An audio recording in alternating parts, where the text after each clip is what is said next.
And so the Quran must explain. If you have the Bible as your book, then you will use the Bible. But this is our book, the Quran.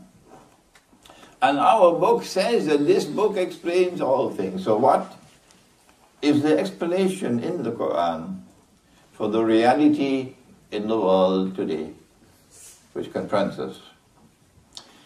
When we look at the world today, we see a pattern for those who perceive things, who are a people who learn to connect the dots and read between the lines. And you do not seek to understand events in isolation, but you look to see the bigger framework, the bigger picture, the bigger canvas in which events are located. And when you do that exercise in the examination of the historical process, in which there's politics, there's economics, there's monetary economics, there's sports and entertainment, military affairs, wars, and so on, then we see a picture emerging in which there seems to be a mysterious link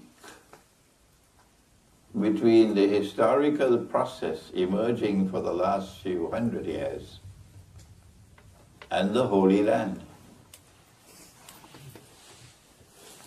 We don't even hear the term Holy Land anymore. In the university, they don't touch the subject. They would prefer to refer to it as Palestine or refer to it as Israel. But the term Holy Land is uncomfortable for secular scholarship. But we see a mysterious relationship between, for example, Britain and the Holy Land. I used to think that Britain was a secular state until I heard a man named General Allenby entering into Jerusalem in the year 1917 and declaring, and I don't want Britain to ever forget what he said. General Allenby was a British general. And he said when he entered Jerusalem with the British army, defeated the Ottoman army, Ottoman so-called Islamic army, he declared that today the Crusades have ended. Oh, but wait a minute. I thought the Crusades were started by a pope in Rome, not by the British government. Huh? I thought it was the Pope in Rome who started the Crusades. And they were Christian wars. And there were several of them. And the Crusades were launched to recover holy Jerusalem. It was connected with religion. So how come a secular state in the modern age, in fact, the secular state par excellence, which leads the modern world, declares, today the Crusades have ended. Britain has a link with the Holy Land, a mysterious link with the Holy Land, that the British general should say, today the Crusades have ended, because he was involved in a crusade. A crusade is a holy war. And similarly, we find the United States of America with a mysterious link with the Holy Land and with Jerusalem, defying the whole world. That's what Trump just did. Declaring that the United States now extends formal diplomatic recognition, political recognition of Jerusalem as the capital of the State of Israel. And then the matter went to the Security Council, and of course they vetoed it. 14 versus 1. And then it went to the General Assembly of the United Nations. And over there they threatened. The US ambassador to the United Nations threatened publicly, be careful. If you vote the wrong way, we cut off our money to you. Oh, what shameful thing. I thought a Christian people or a Jewish people, when they give in aid, they give with no strings attached. When you give in charity, you give and you take nothing in return. That's charity. I didn't know that aid was another form of imperialism.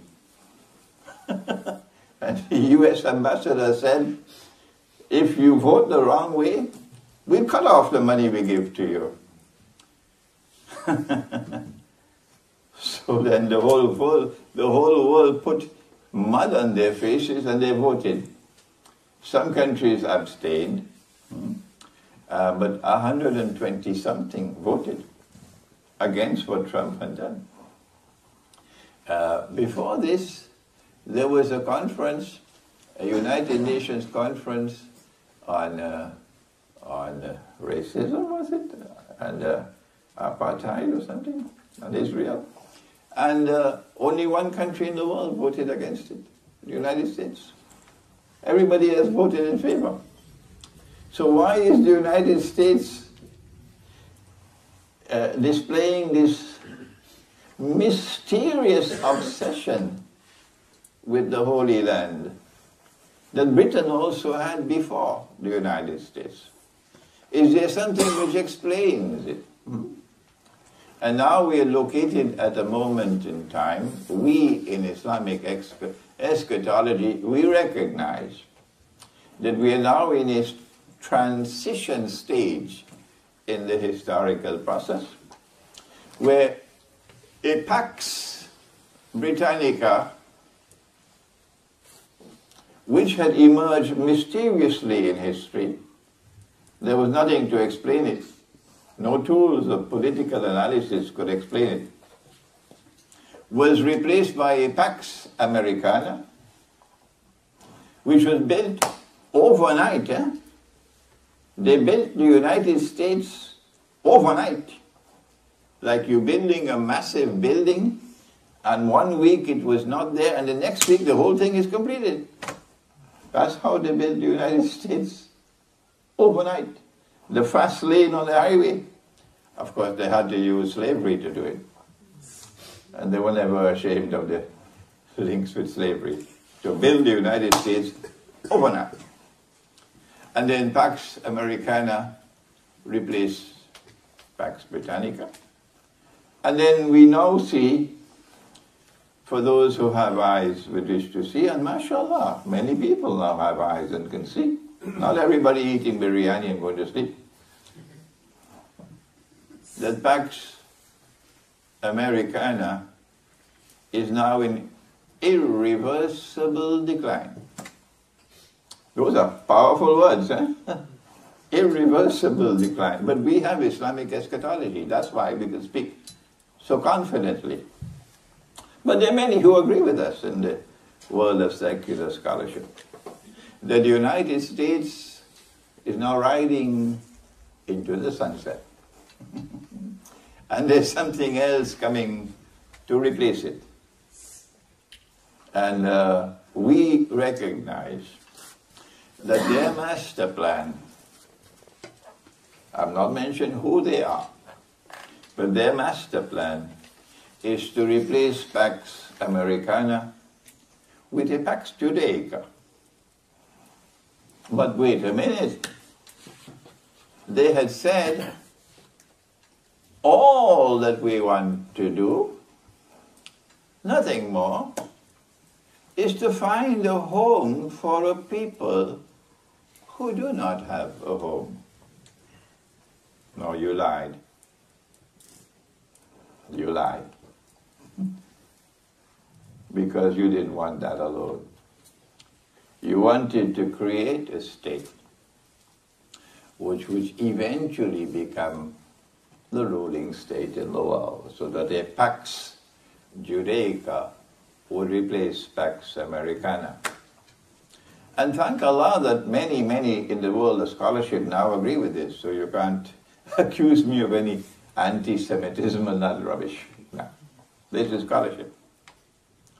The passage from Pax Britannica to Pax Americana required two, what they call, world wars. And the loss of millions and millions of lives, mostly Russians. Mostly Russian. And the passage from Pax Americana to Pax Judaica appears now to require the loss of even more lives than both the First World War and the Second World War combined, because it's going to be nuclear war. Well then, what is the end of this mysterious movement of history? Why does a Pax Judaica want to replace the Pax Americana? And what is the mysterious relationship between ruling the world and ruling the world of money? Is it that you cannot rule the world unless you also rule the world of money? And in consequence of which you could not have a Pax Britannica without the Bank of England? In what year?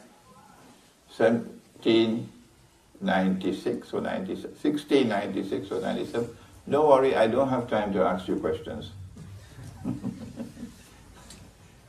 As soon as the Bank of England was established, and the movements began from gold and silver coins with intrinsic value, I hope you know the English language, money with intrinsic value, and the Bank of England replaced it with money with no intrinsic value. And so when it has no intrinsic value, it becomes like a monkey. It jumps up and down, like your modern Bitcoin, jumping up and down like a kangaroo. But when you have money with intrinsic value, it doesn't behave like a monkey. No, money with intrinsic value functions successfully as money. And so came a new monetary system in order that Britain could become the ruling state in the world. That's Pax Britannica. You had to have a new monetary system over which the British sterling pound presided as His Majesty. And Britain became the financial capital of the world, and more ominously, the money lender par excellence of the world, the Shylock of the world. And then came the movement to Pax Americana, and you would know what happened at Bretton Woods if you do your homework. Bretton Woods marks the Salatul Janaza for the British pound. Salatul Janaza, the funeral prayer. the funeral prayer for the British pound as the international currency was performed at a place called Bretton Woods. And then the new money emerged to replace the sterling pound, which is His Majesty, the US dollar. And a new monetary system emerged with the International Monetary Fund. And if you have some time, you may want to take a look at the Articles of Agreement of the International Monetary Fund and ask yourself, why did they ban the use of gold as money? I wonder why. They would not tell me. Even if I go and I hold them hold them by the back of their neck and I shake them up. Tell me the reason. No, they would not tell me. No. I can deny them their dinner still. They would prefer to go to sleep without food, but they will not tell me the reason. Why have you banned the use of gold as money? Don't you have any shame? Are you a shameless people? That you'll ban the use of gold of money and you would not even explain why you've done it. Since you're not explaining, well, let me explain. The reason why they banned the use of gold as money is because once real money comes in the market, it will drive out all the bogus and fraudulent and haram money. That's why. And then, because of this control of money, you enrich yourself unjustly. And there's a warning in the Quran for those who consume wealth unjustly. Money lending is one form, money lending on interest, usury or riba. And the other form is bogus money, using bogus money and ripping off the masses around the world. And you growing fat and fat and fat with wealth, and the rest of the world in miserable poverty. Do you know what Allah has said? What is waiting for you? الَّذِينَ يَأْكُلُونَ الرِّبَا بَعْدَ أَعُوذُ بِاللَّهِ مِنَ الشَّيْطَانِ الرَّجِيمِ. Those who consume usury, the fruit of your banking system, the fruit of your monetary system, the wealth that you gain unjustly at the expense of others, you're going to pay a price for that. الَّذِينَ يَأْكُلُونَ الرِّبَا, those who consume riba, usury. لا يكوبون إلا كما يكوم الذي يتخبطه الشيطان من المس. You are eventually going to live a way of life which when we look at you, we'll say, these are people who have been driven to madness by the touch of shaitan. That's the price waiting for them. And already the evidence is there, it's starting. Now someone goes into a supermarket and he starts shooting, and he shoots, and he shoots, and he shoots. The monetary capital of the world, United States. And then he goes in a school and he starts shooting. And he kills so many. And then he goes into a restaurant and he starts shooting and killing so many. Yeah. And it's happening again and again. A people driven to madness by the touch of shaitan. But there's more in store for them that the Quran has revealed, and we will explain that to you a little later. So then what is the end game? Why do they want to rule the world? Why this most mysterious change now from the US dollar to cryptocurrencies and to Bitcoin? If you are a scholar of Islam, I have a warning for you.